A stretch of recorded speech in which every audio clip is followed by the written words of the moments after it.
Hello everyone. एक बार फिर मैं Rajni Meena, assistant professor department of English, government college Rawathata, आप सभी का मेरे यूट्यूब चैनल इंग्लिश ट्यूटोरियल में स्वागत करती हूँ। पिछले वीडियो में हमने थॉमस ग्रे के बारे में पढ़ा था, उनकी बायोग्राफी के बारे में पढ़ा था। इस वीडियो में हम उनके द्वारा लिखी गई एक बहुत ही famous poem elegy written in a country churchyard के बारे में पढ़ेंगे। It is a masterpiece of Thomas Gray. It was inspired by Gray's thought following the death of the poet Richard West in 1742. It is believed by a number of writers that Gray began writing arguably his most celebrated piece, the elegy written in a country churchyard in the graveyard of St. Giles Parish Church in Stoke Boggess, Buckinghamshire, in 1742. After several years of leaving it unfinished, he completed it in 1750. The poem was a literary sensation when published by Robert Dudley in February 1751. Its a reflective, calm, stock tone was greatly admired, and it was pirated, imitated, quoted, and translated into Latin and Greek. It is still one of the most popular and frequently quoted poems in the English language. In 1759, during the Seven-Year War, before the Battle of the Plains of Abraham, British General James Balfour is said to have recited it to one of his officers, adding, "I would prefer being the author of that poem to the glory of beating the French tomorrow."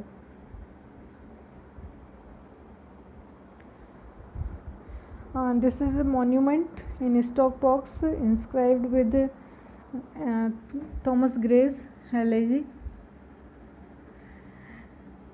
Elegy was recognized immediately for its beauty and skill. It contains many phrases which have entered the common English lexicon, either on their own or as quoted in other works.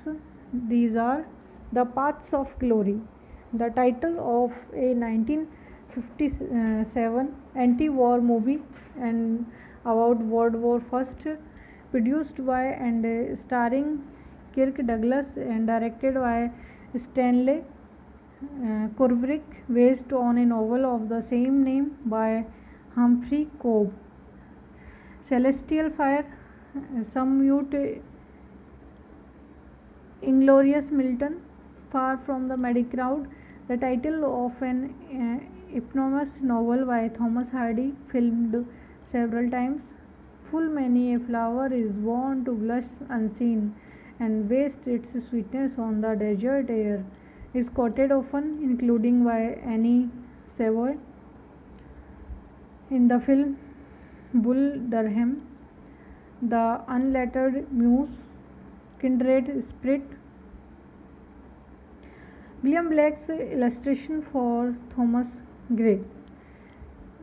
Elegy contemplates such themes as death and afterlife.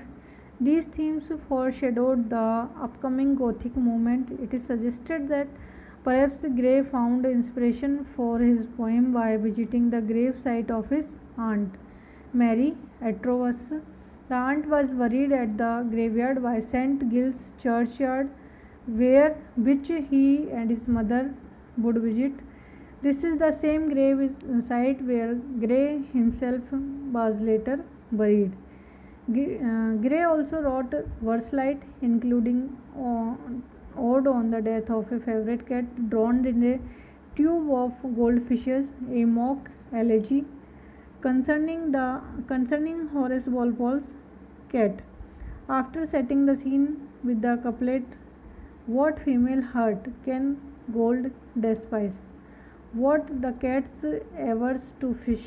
the poem moves to its multiple probable conclusion. A favorite has no friend, no one false step in never retreat, and nor all that glitters gold. Volvo later displayed the fatal China vase on a pedestal at his house in Strawberry Hill.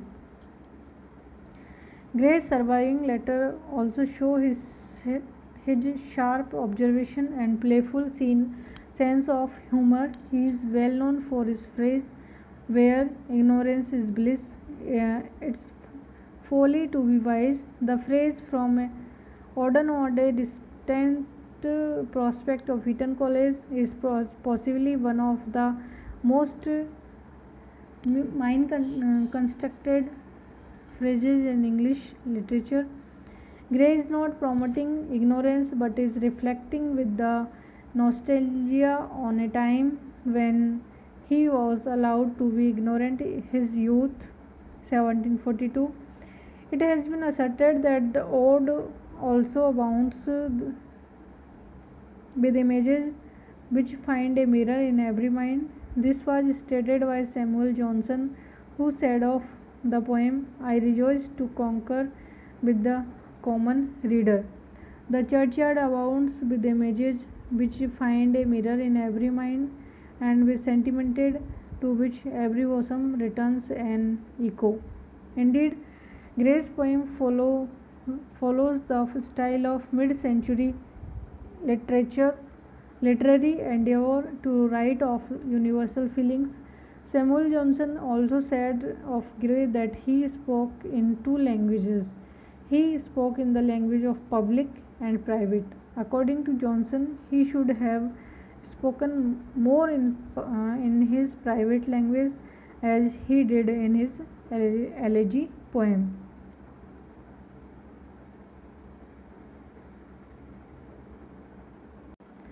Let's start the poem. This is first stanza of the poem. The curfew tolls the knell of parting day. The lowing herd wind slowly over the lea. The ploughman homeward plods his weary way and leaves the world to darkness and to me. Curfew tolls. जो speaker है Thomas Gray, वो observe करता है atmosphere को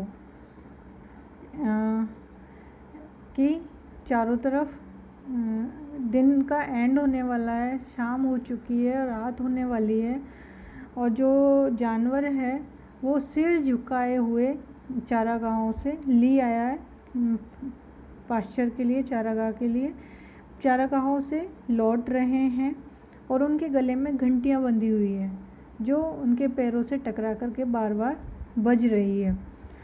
the Plowman, और जो किसान है, मेहनत मजदूरी करने वाले लोग हैं, वो भी अपने घरों को लौट रहे हैं।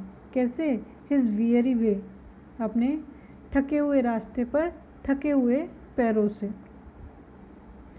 And leaves the world to darkness and to me, और तुरंत जल्दी ही ये लोग अपने घर पहुंच जाएंगे और खा पी करके सो जाएंगे, और फिर चारों तरफ रात हो जाएगी और चारों तरफ अंधेरा ही अंधेरा छा जाएगा, और मेरे लिए भी चारों तरफ अंधेरा ही छा जाएगा।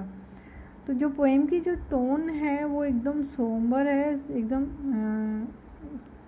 सिंपल है, और जो कर्फ्यू वेल्स जो पोइट वर्ड यूज़ किया है, इसका एक तो मीनिंग वो है कि वो जानवरों के गले में जो घंटियाँ बंधी हुई है उसकी आवाज़ के लिए यूज़ कर रहा है, और दूसरा जो पोइट है वो अप्लाई कर रहा है कि जो ये नेल्स वर्ड है, कर्फ्यू टोल्स, ये ऐसी वेल्स होती है जो किसी की डेथ पर या फ्यूनरल पर बजाई जाती है।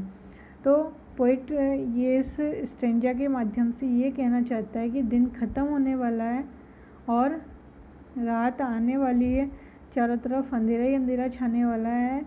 तो ग्रे जो है वो हमको रिमाइंड कराता है ह्यूमन मॉर्टेलिटी की, नश्वरता की, कि एक दिन सभी को मरना है, कोई भी इस संसार में अमर नहीं है।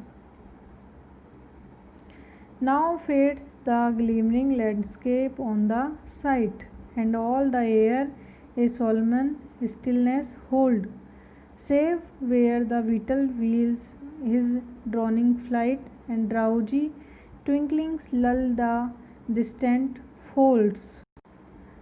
पोएट यहाँ पर भी वही सिंपल टोन का यूज़ कर रहा है जैसे कि इन्होंने पहले स्टेंजा में किया था. Now fades the glimmering landscape on the side, कि जो दिन में लैंडस्केप ग्लिमर कर रहे थे सूरज की रोशनी में, अब वो फेड हो रहे हैं. उन चारों तरफ अंधेरा छाने के कारण वो धुंधले दिखाई दे रहे हैं.